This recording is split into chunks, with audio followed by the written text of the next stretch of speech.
Esse corte é patrocinado pela KTO e utilizando o nosso cupom FBOTECO você ganha até R$ 100 de bônus. Link aqui na descrição. Muita gente não sabe, apesar de você ter um livro a esse respeito, que você é um botafoguense fanático. E já praticamente desbilinguido aqui, né, cara? O cara completamente sem esperança nenhuma. Eu só fiz uma perguntinha. E o Botafogo está... Puta, o cara já ficou triste. Cara, assim, realmente, o negócio... Eu acho que eu posso dizer que eu tô um pouco deprimido até, sabia, cara? Cara, não é pra menos. Porque... Não que tenha sido uma surpresa, sabe? Porque... Não foi uma surpresa, 14 pontos. Não foi uma surpresa para mim, assim. Por mais que eu tenha me empolgado, tenha ficado surpreso, tenha ficado muito feliz, em vários momentos eu falei, tá acontecendo uma coisa impressionante aqui, eu nunca vi isso acontecer, né? O Botafogo ganhar uns jogos que eu falava assim, não é possível que o Botafogo ganhe esse jogo, que eu nunca imaginava que iria ganhar, né? Juiz, às vezes, da decisão favorável ao Botafogo, coisa que eu nunca via, sorte, né? Aconteceu momentos, né? Pra você olhar assim, o primeiro turno, o Botafogo montou um bom time, mas também teve um elemento de uma confluência de coisas boas que aconteceram, sabe? Sim. Inclui sorte também, Claro. né? Inclui, é óbvio, a questão da confiança, o time arrisca mais, mas assim, craque não jogava bem num jogo, tinha um outro que jogava, né? E aí o outro não jogava bem, o outro jogava. Enfim, foi uma série de coisas que aconteceram muito pouco comuns no Botafogo, entendeu? Muito surpreendentes para mim. Mas eu acho que como botafoguense já de uma geração bem cascuda, né, cara, que já sofreu demais, eu nunca consegui ficar totalmente tranquilo. Né? Eu sou realmente aquele botafoguense que aos 40 do segundo tempo, se o Botafogo está ganhando de 4-1, eu ainda estou nervoso, entendeu? Eu não consigo ficar tranquilo, assim, antes do apito final do jogo do Botafogo. E é porque, já aconteceu muita coisa ruim, né? Assim, muito revés, muito azar, muita desgraça, né? Na história do Botafogo. Na história que eu acompanho, pelo menos assim, desde final dos anos 60, quer dizer, eu sou de 1961, né? Nascido um período ali que é onde está vivendo o melhor Botafogo de todos os tempos, né? Que é esse Botafogo do final dos anos 50 e início dos anos 60. Mas quando eu chego na idade de me interessar por futebol, vem um novo time do Botafogo, que é também um time espetacular, que é o Botafogo do final dos anos 60, né, que é encantador, e é por isso que muita gente da minha geração, da minha idade, gente que está com 60 e poucos anos hoje, é Botafogo, por causa desse Botafogo. Tem duas gerações, a que virou Botafogo em 59, 60, que viu o Botafogo 61, 62, e essa que virou Botafogo em 68, 67, 68, 69, 70, que é a que viu o Botafogo... Mas tem uma molecada aí também. Não, sim, mas Túlio, eu digo, né? essas duas gerações, eu acho que são essas mais velhas, que é quem está hoje com 70, quem está hoje com 60, que eu estou nessa segunda, que são as gerações, acho que mais cascudas, assim.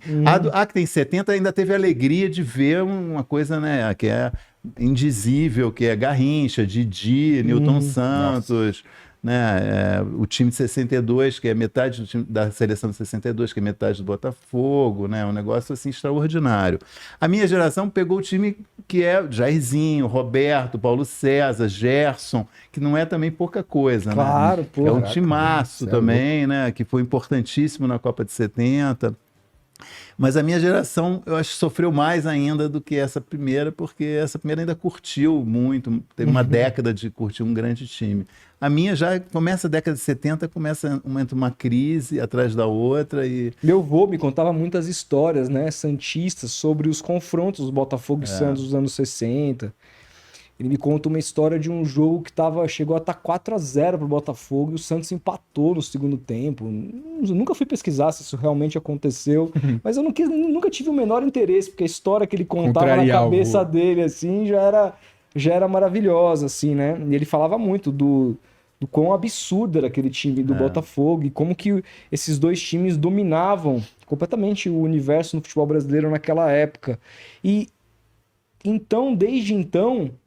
O Santos, que não que se torna a menor torcida do estado, que era uma coisa já meio prevista, porque é um time de fora da capital e tudo mais, e que vem também com fila e um monte de coisa.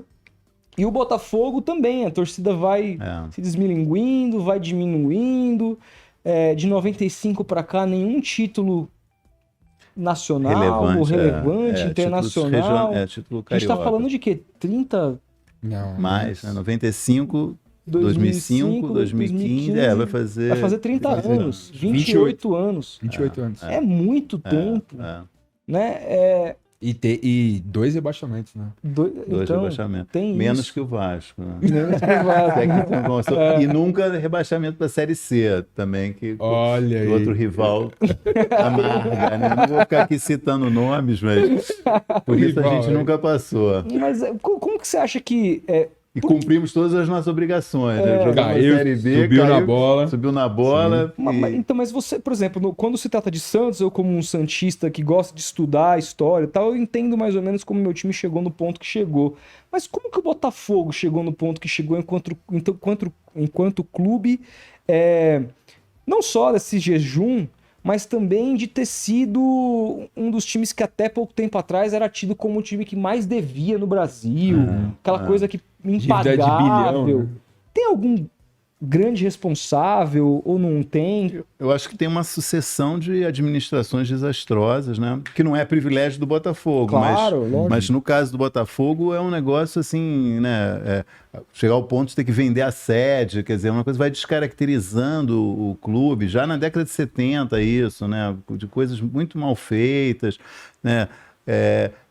Tem coisas cômicas, né? Quer dizer, o ano da nossa... o fim do nosso jejum, 1989, né? Que é uma alegria indizível, assim, para muita gente, a maior alegria que um botafoguense teve, né? Na minha geração, possivelmente é maior até do que a alegria de 95, que é a alegria de 1989, é um time que se reergueu porque por trás tinha um banqueiro do jogo do bicho, né, ajudando a manter aquele time, né, que estava dando as caras do Botafogo.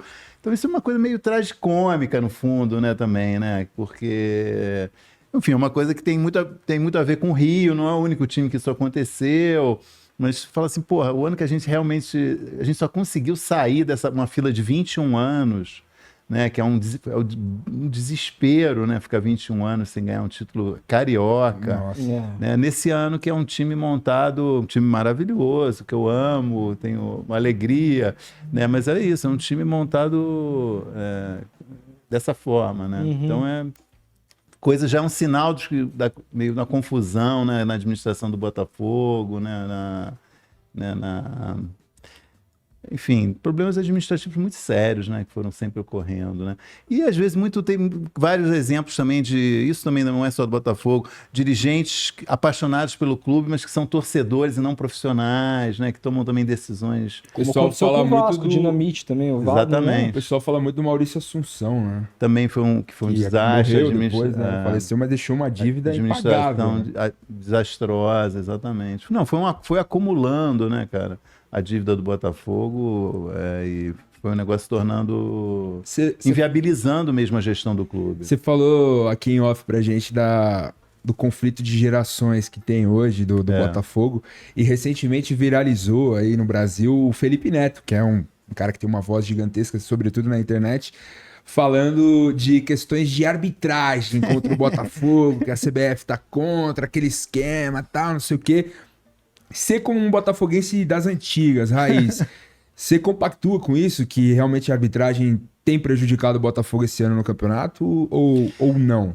Cara, eu acho assim, prejudicou em determinadas situações, mas não foi contra o Botafogo, eu acho, sabe? Eu acho que realmente tem um nível muito ruim, né? Baixo, de modo geral, de arbitragem, né? No Brasil, né? Uma coisa ainda que... Você vê o espaço que discussão de arbitragem ocupa em programa esportivo, né? É um negócio impressionante, né? E chato também. É um assunto chato, mas é porque todo jogo tem alguns lances que você fala, mas isso aconteceu mesmo, tá certo, tá errado. Né? Eu acho que isso não acontece com a mesma frequência em outros campeonatos, assim, pelo menos campeonatos de tops, assim, né, de primeira linha. Então, assim, eu acho, de fato, o Botafogo foi prejudicado em algumas situações, mas eu não enxergo uma coisa que tenha sido contra o Botafogo, uma campanha contra o Botafogo, né? Eu, assim, vários lances, sei lá, por exemplo, a expulsão do Adelson no jogo contra o Palmeiras, né? Eu acho que foi errada aquela expulsão, né? Não foi um lance para expulsão. Mas é duvidoso também, né? Não é uma, Exatamente. não é uma coisa assim, nossa, que absurdo. Não, que crime. Exatamente. Mas, enfim, uma decisão que você pode falar, pô, por que ele tomou essa decisão aqui e não tomou num lance parecido num outro jogo assado e tal? E, de fato, prejudicou o time, né? Mas, enfim, eu não vejo conspiração contra o Botafogo, não acho que... Né, acho que teve uma série de problemas, incompetência, e também houve um problema de administração interno, né, de né, a substituição do Luiz Castro, né, todo esse processo que foi muito desgastante, né, quer dizer, o Botafogo chegou a essa situação que é absurda, né, o time que foi líder do campeonato por 30 rodadas teve 5 técnicos, né, cara? Inacreditável. Luiz Castro, Caçapa, Lúcio Flávio, o Bruno Lage. E agora vai ter o Thiago Nunes, que eu espero que estreie mal aí, porque é contra o meu time na próxima rodada. Não vai estrear antes, não é contra o Fortaleza? Tem o jogo contra o Fortaleza, é jogo atrasado. Tá devendo. É bem verdade. Então retiro o que eu disse, que ele estreie bem. Você vê mesmo assim, esse é um jogo a mais, quer dizer, se por acaso o Botafogo ganhar esse jogo... vai ficar líder, né? Sim. Quer dizer, continua líder aí, igualando... É inacreditável, com todas essas...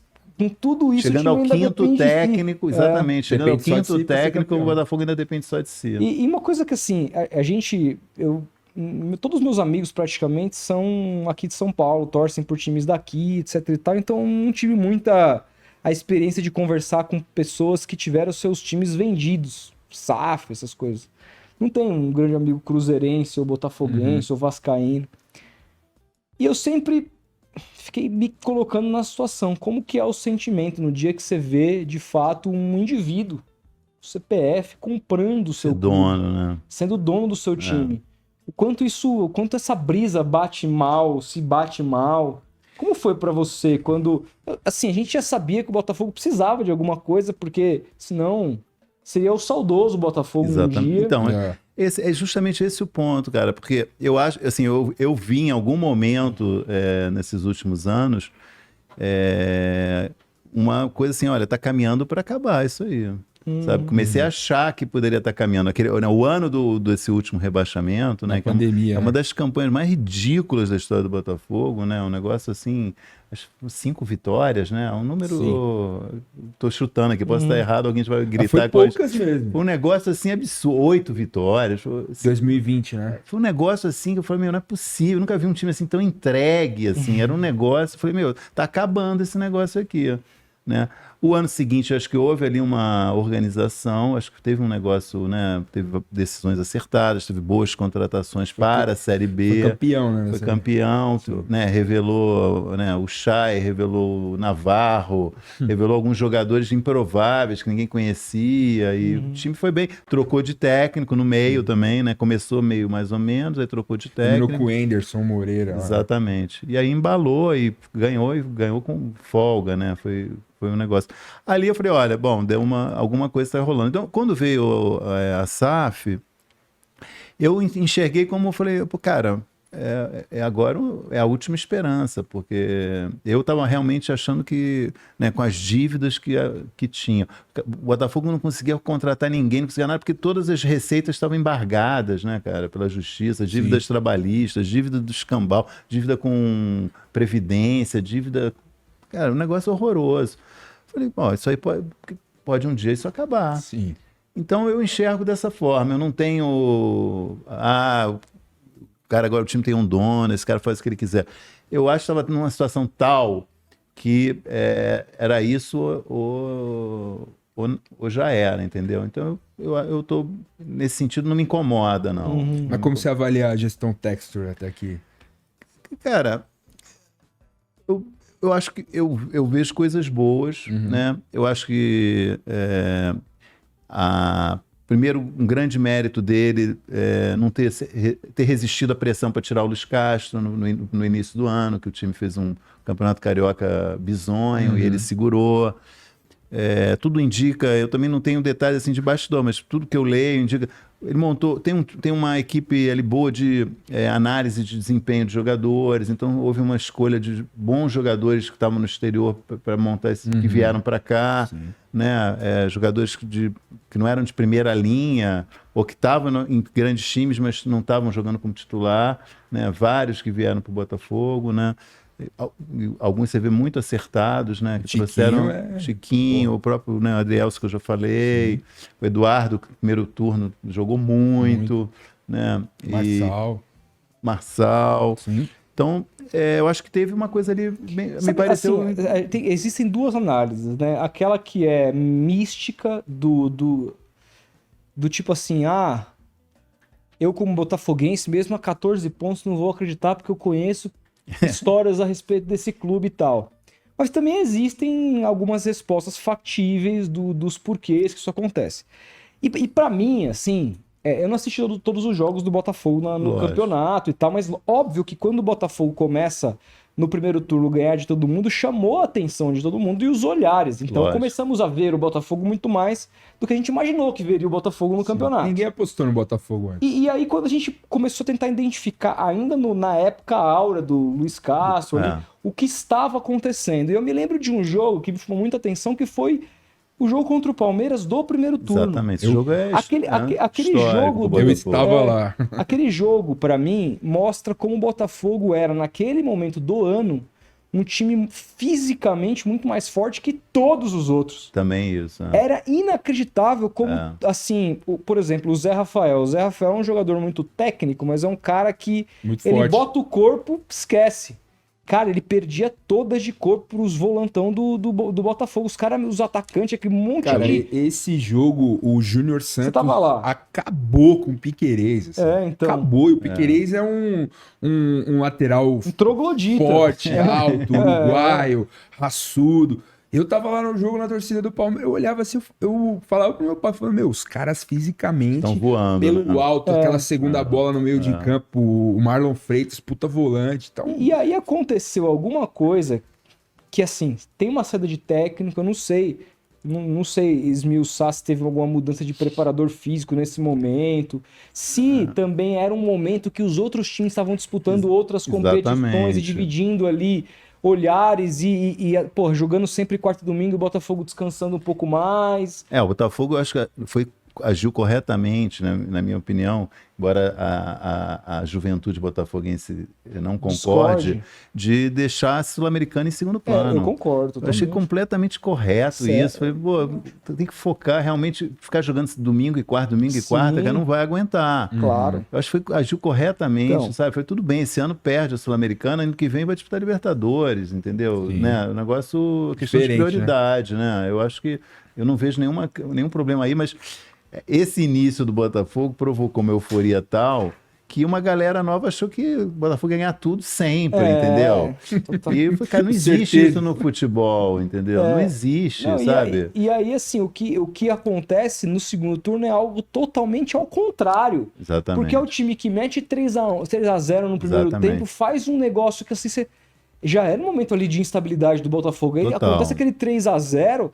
A gente já tava discutindo assim, caramba, os Palmeiras precisa reformular o time completamente no intervalo. O que tá acontecendo? Não era esse o papo? Com certeza. Então, aí no segundo tempo o Botafogo acabou. Eu nunca vi um negócio desse. A não ser Palmeiras e Vasco na Copa Mercosul.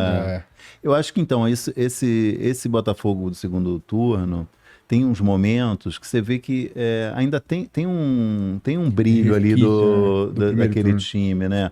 Quer dizer, aí você começa a pensar, por que mudou, né?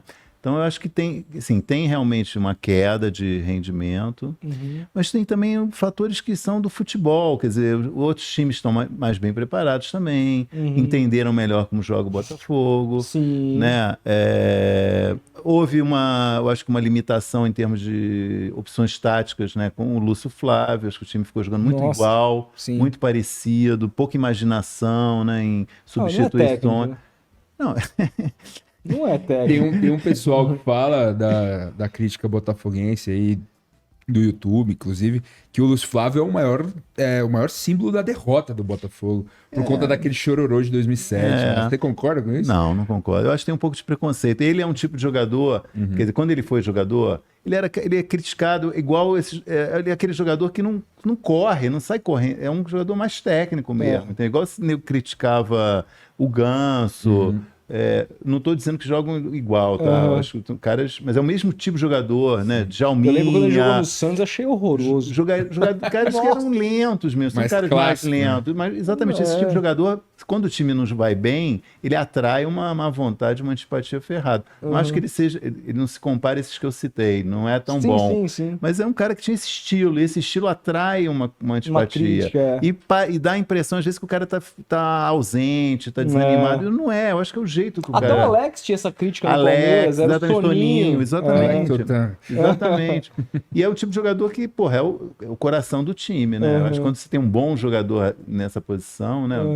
Enfim, então eu acho que o Lúcio Flávio ele realmente nunca foi um gênio, mas não era um jogador horroroso.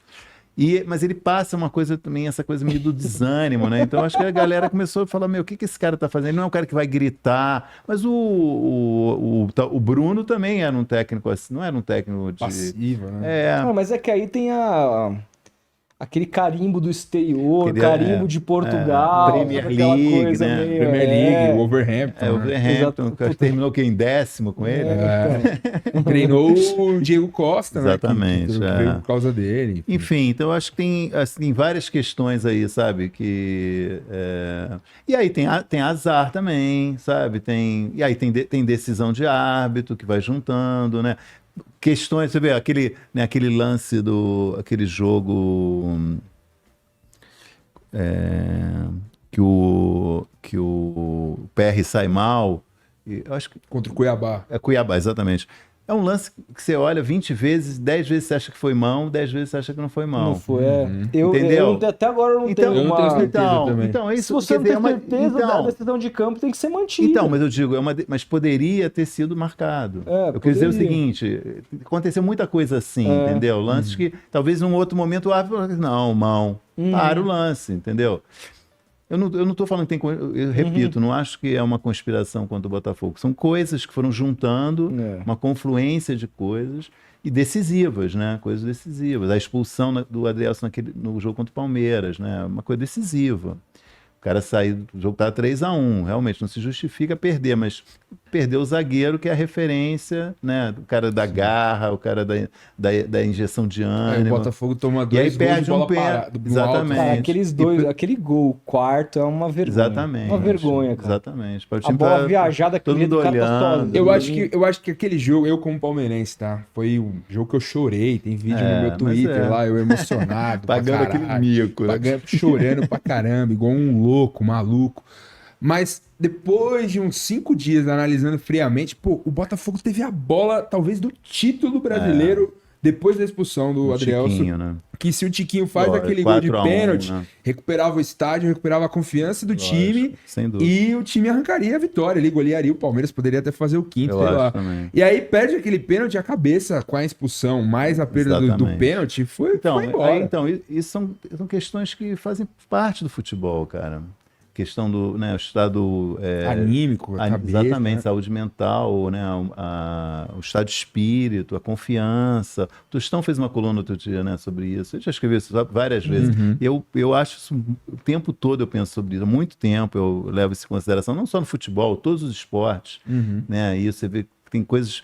Tênis, tem histórias de virada em jogo de tênis que são assim inacreditáveis. Assim, o cara tá ganhando um jogo, tá ganhando 2-0, terceiro set, o cara tá ganhando, sei lá, 5-1, tem um match point, e aí ele perde o match point, ele perde o jogo de 3-2. Tem vários jogos pra mim, assim. Eu me lembrei de agora daquele jogo, o primeiro jogo do coração do Guga, porque todo mundo se lembra da final de Roland Garros, mas Guga e Michael Russell, que ninguém conhecia o Russell lá no Roland Garros de 2001. Era um americano, baixinho. Cara, tava 2-0 e o cara teve um match point no terceiro set. Então. De repente, o Guga mudou completamente vários e virou o jogo. jogos de vôlei, tem várias histórias assim, iguais, assim também.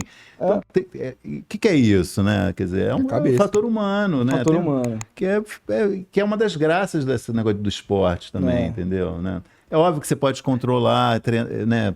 Tentar educar mais, mas, cara, tem uma hora que descontrola e...